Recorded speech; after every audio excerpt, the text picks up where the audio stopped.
Welcome to Justice Insight Cam. We feature genuine bodycam footage highlighting complex police encounters. Our goal is to look beyond the screen, analyzing the legal framework, factual events, and educational value of every interaction. Let's discover the truth behind the badge. You remember a girl named Emma Bennett? Bone cancer surgery? Yes, 11 years old, Metropolitan General, 6 months ago. She's my daughter. You saved her life. She's alive because of you. I remember her. I'm so glad she's well. That's incredible. What started as a routine traffic stop turned into one of the most emotional moments of Officer Jason Beckett's career. He'd just clocked a black sedan flying down the highway, nearly 30 miles over the limit, when he flipped on his lights and pulled the driver onto the shoulder. At first, it looked like every other stop, until he saw who was behind the wheel. But before we get to the moment everything changed, we want to hear from you. Viewers are watching from everywhere, so tell us where you're tuning in from. Drop your city or country in the comments. And if this is your first time here, hit subscribe and tap like. It helps us bring more stories like this to light. Now, here's how it happened. A 12-year-old boy had been rushed to the hospital after a devastating car accident. Internal injuries, rapid blood loss. The ER needed a trauma specialist immediately.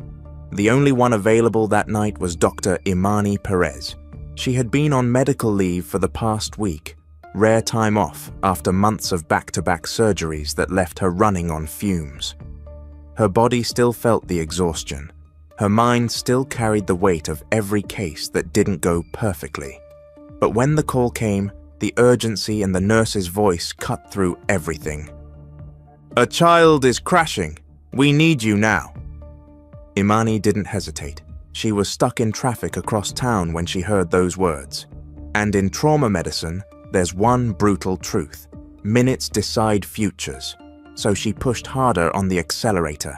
The highway ahead was almost empty in the late evening haze. Her speedometer climbed, 70, 80, and beyond. A sign flashed by, speed limit 55.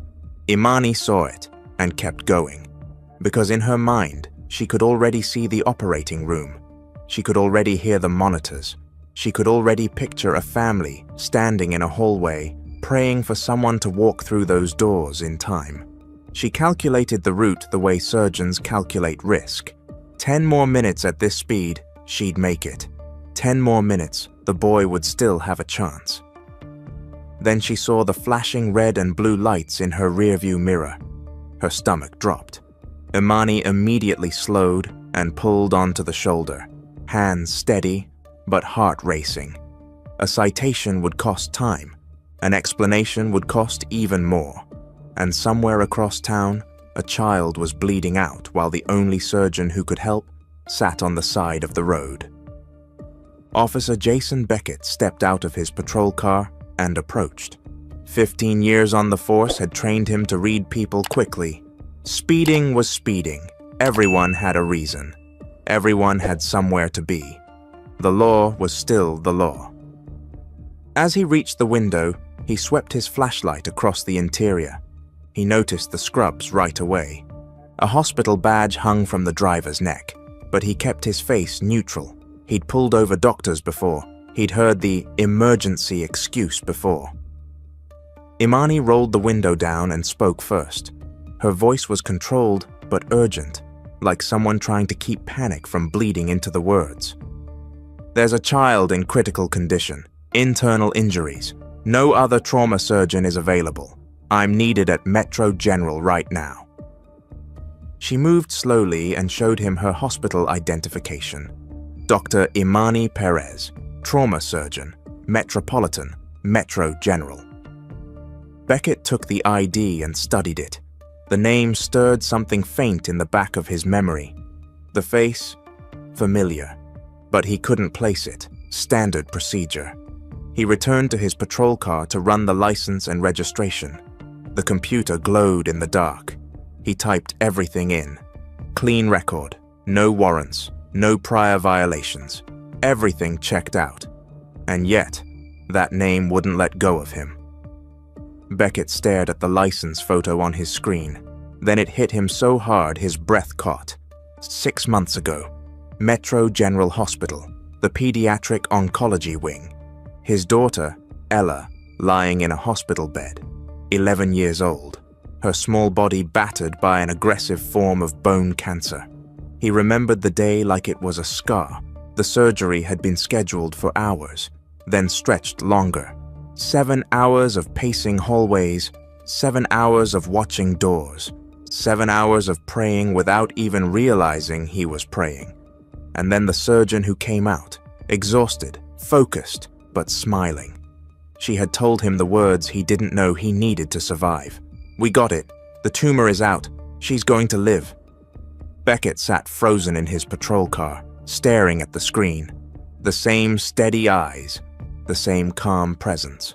Dr. Imani Perez, the woman who had given his daughter a second chance.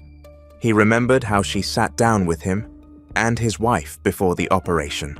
No sugarcoating, no false comfort, just clarity and confidence that made them believe when they were too terrified to believe anything. He remembered how she called them the next night, long after her shift ended, just to check on Ella. Not a nurse, not an assistant, her. Ella was healthy now, laughing again, running again, back on a soccer field, living a childhood cancer tried to steal. Beckett looked through his windshield at the sedan ahead.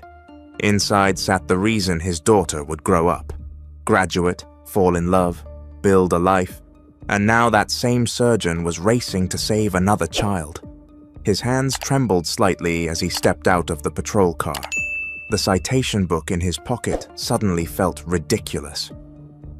He walked back to the driver's window. Imani watched him approach in the side mirror, bracing herself. She was already measuring the damage in minutes.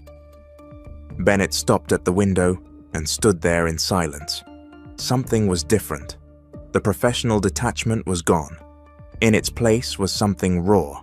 Then he spoke, voice thick. "Do you remember a girl named Ella Beckett, 11 years old, bone cancer surgery, 6 months ago, at Metro General?" Imani's eyes widened. Of course she remembered. That case had been one of the hardest of her career. The tumor had wrapped around critical vessels like a trap, turning the surgery into a tightrope walk. She had studied scans for hours, mapped every angle, replayed every step before ever touching a scalpel. She remembered the parents too, the father who barely left the hallway, the mother who held her daughter's hand until anesthesia took effect, the look in their faces when hope was the only thing keeping them upright. Beckett's voice cracked. "That was my daughter," he said. "She's alive because of you. She started middle school.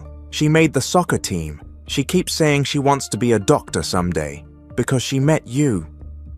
Tears spilled down his face. He wasn't supposed to cry on duty. He was supposed to be composed, professional. But in that moment, the badge didn't matter. He was just a father standing in front of the woman who gave him his child back. Imani felt her throat tighten. She had performed hundreds of surgeries, saved countless lives. But most of the time, she never saw the long-term impact. Patients recovered, families moved on. She moved on to the next emergency. The cycle kept spinning. But now, standing on the side of the road, she was seeing the outcome. Alive, breathing, running, laughing. Beckett wiped his eyes quickly and forced himself back into the present. He asked about the hospital emergency. Imani explained again. 12-year-old boy, critical injuries, no other trauma surgeon available, every minute counting. Beckett nodded, understanding settling in. Another family, another hallway, another child. And the only person who could stop the worst-case scenario was being held up right here. He made his decision instantly. "No ticket," he said. "Follow me." Imani blinked. "What?" "I'm giving you an escort," he said, already turning. "Lights and sirens, straight to Metro General." Imani barely had time to process it before he was back in his patrol car. The lights erupted, the siren cut through the night. Beckett pulled in front of her, accelerated, and the road changed. Cars moved, lanes opened, traffic parted like the city understood what was at stake. Beckett radioed ahead to other units. Intersections cleared, signals switched. Every red light became irrelevant. A trip that should have taken 10 minutes took 4. They reached the emergency entrance together. Imani jumped out, grabbed her bag, and ran. But before disappearing through the sliding doors, she turned back. Beckett had stepped out of the cruiser. For a second, they just looked at each other. No speech, no grand moment, just a shared understanding. He nodded, she nodded, and then she was gone, already shifting into the quiet surgical focus that saves lives. Beckett stood there in the cold night air, staring at the entrance long after she vanished inside. His radio crackled with routine calls, but his mind was somewhere else. 6 months ago, Dr. Perez saved his daughter. Tonight he helped her save someone else. And somehow, the world had brought them back together at exactly the right time. 3 hours later, his phone buzzed. A text message from Dr. Perez. Made it in time. Surgery successful. He's going to recover. Beckett stared at the screen until his eyes blurred. He saved the message. He knew exactly who he'd show it to one day. Ella. He would tell her about the night he pulled over the surgeon who saved her. About the night the law met compassion.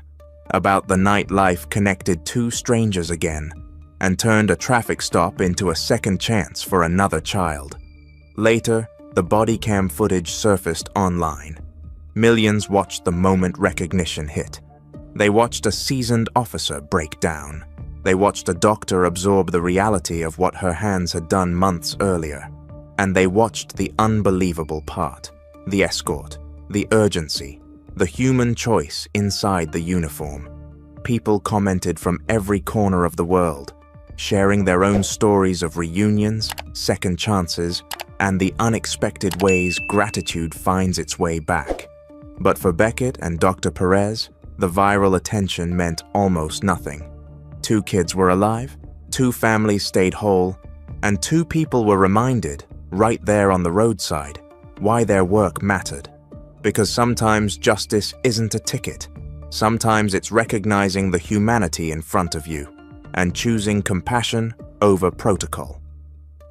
So let's talk about it. Do you think Officer Beckett made the right call? What would you have done in his position? Drop your thoughts in the comments. And if this story moved you, share it with someone who needs to hear it today. Don't forget to subscribe for more stories like this. Thank you for watching today's video. If our findings brought you a new outlook, please like, share, and subscribe to Justice Insight Cam.